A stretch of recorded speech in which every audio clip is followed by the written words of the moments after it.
Il y a une très grande différence entre l'éducation et le système scolaire. Et nous avons tous besoin d'une éducation. Mais la scolarisation, pas vraiment. Surtout quand on comprend vraiment le fonctionnement de ces institutions-là qui sont là uniquement pour nous endoctriner. Et comme je disais, certains parents se disent « Ouais, je ne peux pas envoyer mon enfant là-bas parce que je n'ai pas le niveau ou bien la capacité de l'enseigner. » Alors si toi, le parent, tu as fait 15 ans, 20 ans dans ces institutions-là et qu'aujourd'hui, tu n'es même pas capable d'enseigner quoi que ce soit à ton enfant, déjà, ça devrait soulever un drapeau rouge pour toi pour te signaler que peut-être qu'il y a quelque chose là-bas qui n'est pas correct. Oui, et comme j'ai dit, pour beaucoup de parents, c'est une façon de se débarrasser. Oui, le mot n'est peut-être pas le mot correct, mais pour beaucoup de parents, c'est dit, ah ok, quand j'envoie mes enfants à l'école, au moins quand même j'ai le temps pour moi, je peux faire ci, je peux faire ça. Mais la conséquence de ça, c'est que ton enfant est dans un système où il est endoctriné d'une certaine manière et plus tard, il aura les mêmes problèmes, les mêmes séquelles que toi, tu as eu. Alors, si tu ne veux pas répliquer la même chose à ton enfant, tu ne devrais pas l'envoyer dans ces institutions-là. Un autre aspect extrêmement détrimental du système éducatif ou bien de l'école comme nous connaissons aujourd'hui, c'est le fait que une fois dans ces institutions-là, l'enfant n'est pas enseigné. On n'apprend rien à l'enfant. Et je vais te mettre immédiatement à un test parce que tu vas me dire non mais comment on apprend à l'école et ainsi de suite. Ok, pense-y quand tu étais à l'école primaire, tu avais un examen, un devoir que tu devais composer. Tu apprends, tu lis, tu essaies de te mémoriser, tu fais des notes et puis tu t'en vas composer. Tu composes. Tu as même la meilleure note, 20 sur 20 ou bien 1, quel qu'en soit où tu es. Et après maintenant, une semaine, 2 semaines, 3 semaines, combien de ce que tu as appris est-ce que tu t'en souviens? Majoritairement, c'est rien. Et les recherches disent moins de 5% et avec le temps, quasi rien. Parce que si tu reprends un des problèmes que tu as fait quand tu étais par exemple en classe de première, seconde, terminale, beaucoup de personnes auront tout simplement la nausée. Beaucoup de personnes vont tout simplement dire non, je ne veux même pas regarder à ça parce qu'ils s'en souviennent encore du traumatisme dans lequel cela leur a mis quand ils étaient dans ces moments-là. Donc, en envoyant ton enfant à l'école, tu es en train de répliquer la même chose sur ton enfant. Et l'inconvénient majeur, c'est que durant ton époque, toi au moins, on t'a enseigné, on t'a formaté à faire des emplois que nous avons encore aujourd'hui. Mais maintenant, avec l'avancée de la technologie, on prédit que jusqu'à 80% des travaux vont disparaître. Donc, ça veut dire que si ton enfant est en train d'aller dans le même système que toi, tu es allé, et on prédit que plus de 80% des travaux, comme nous connaissons aujourd'hui, vont disparaître. Alors, qu'est-ce que ton enfant, lui, va faire? Parce que cela me rappelle, c'est extrêmement triste, mais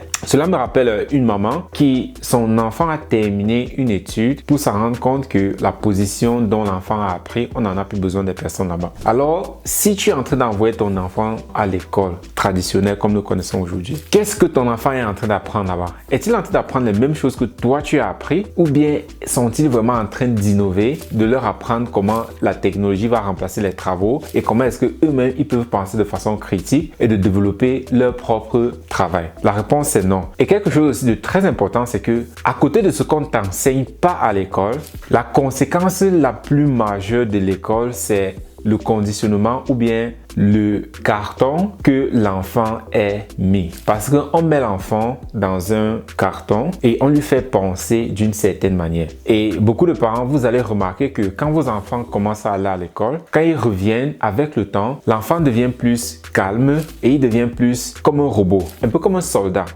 qui exécute seulement ce qu'on lui demande de faire. Parce que l'école tue le génie de l'enfant. Vous allez remarquer qu'un génie, il n'a pas une certaine structure dans sa vie. Il a vraiment une façon de penser qui est ronde, qui touche vraiment à plusieurs domaines. Mais quand on commence à cadrer un enfant, il commence seulement à suivre une seule ligne et ce n'est que cette ligne-là qu'il suit. Dès que tu sors de cette ligne-là, tu te dis non, on ne nous a pas appris ça, tu dois revenir sur la ligne et ainsi de suite. Et quelque chose aussi, si toi le parent, tu ne t'en souviens pas quand tu étais à l'école, mais c'est que l'école a une façon de faire. Si on te donne un problème, on s'attend que tu résous comme on te l'a montré à l'école. Et si l'enfant adopte donc une autre méthode, s'il crée donc une autre méthode de résoudre le problème, majoritairement, on lui donne 0. Parce qu'on va dire non, c'est pas comme ça qu'on t'a montré. L'école fait ça parce que d'une part, ils veulent structurer les enfants, mais de deux aussi parce que si un enseignant doit corriger 20, 30, 40 copies en fonction du nombre d'élèves que cet enseignant-là a, et si chaque élève vient avec sa structure, cela va beaucoup demander à l'enseignant ce qu'ils ne veulent pas, ce qu'ils n'ont pas le temps ni l'envie de le faire. Parce que quelque chose aussi, peut-être ça va énerver beaucoup de personnes, mais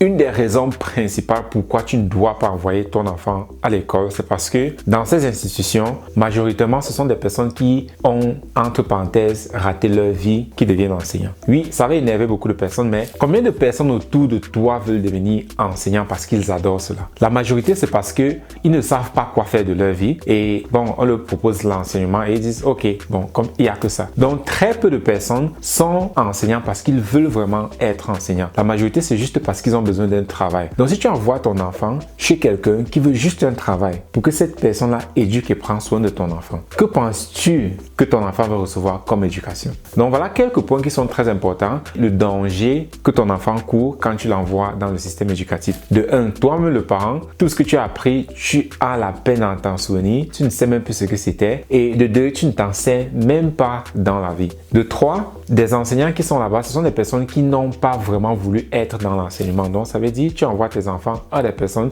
qui ne font pas ce qu'ils adorent vraiment. Et à côté de ça, ils sont très mal payés. Regarde les enseignants, ils sont extrêmement mal payés. Voilà peut-être aussi une raison pourquoi est-ce que le travail est si mal fait là-bas. Et de 4, alors maintenant, c'est avec l'avancée technologique, tous les enseignements qu'on est en train de donner à ton enfant dans ces institutions, ces écoles-là, ne va lui servir à rien. Renseigne-toi, regarde dans Google, va dans Google, tu tapes l'évolution de l'intelligence artificielle et de la robotisation. Toi-même, tu vas voir à quel niveau nous en sommes aujourd'hui. C'est extrêmement grave, ça avance énormément et on prédit que dans les 5 à 10 prochaines années, 80% des emplois comme nous connaissons aujourd'hui vont disparaître. Alors, si tu n'es pas en train de préparer l'éducation de ton enfant autrement, qu'est-ce que ton enfant va devenir? Alors, laisse-moi te raconter une petite histoire. C'est l'histoire d'une petite fille de 5 ans, une fille avec qui nous travaillons. Cela montre vraiment jusqu'à quel point le potentiel de l'enfant est énorme quand on connaît l'exploiter. Oui, toi le parent, on t'a jamais appris comment vraiment être parent, comment éduquer un enfant, ce qui fait que tu n'as aucune idée de comment le faire. Donc, tu es juste en train de jouer à tâtons, tu ne sais pas trop ce que tu fais, personne ne te l'a appris. Tout ce que je dirais, c'est contacte-nous.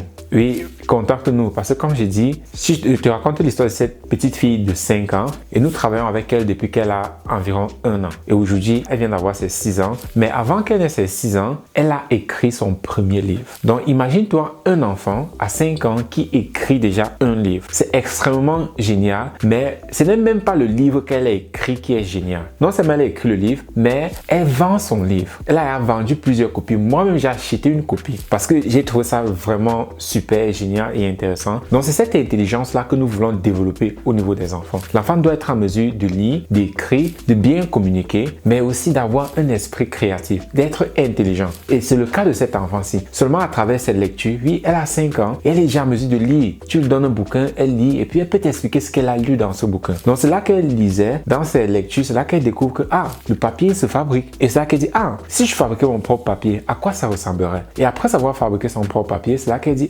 si moi-même j'écrivais mon propre bouquin. C'est là qu'elle écrit son propre bouquin. Parfois, les parents forcent les enfants de faire certaines choses. L'enfant ne veut pas le faire. Mais le parent ne lui a pas forcé. C'était son idée, c'était son initiative et aujourd'hui, elle a son premier livre. Donc, imagine un peu le mindset que l'enfant a à 5 ans pour faire un truc de la sorte. Un enfant comme ça, c'est ça que nous voulons. Donc, si toi aussi tu aimerais que ton enfant fait partie de ces enfants génies qui vont diriger le monde d'ici les 10 à 20 prochaines années, alors je te conseille vivement de nous contacter et voir au moins ce que nous faisons. Oui, contacte-nous pour voir au moins ce que nous faisons, pour ne pas dire plus tard, si je savais. Puis il sera déjà trop tard. Parce que plus ton enfant grandit, plus il perd son habileté mentale s'il n'est pas éduqué proprement. Donc, c'était tout pour voilà pourquoi le système éducatif est mauvais pour ton enfant. Et si tu aimerais en savoir plus, n'hésite pas, envoie-moi un message. Nos coordonnées sont dans les contacts et de là, nous pouvons t'apporter encore plus d'explications et d'arguments sur comment est-ce que toi aussi, tu peux faire de ton enfant un génie.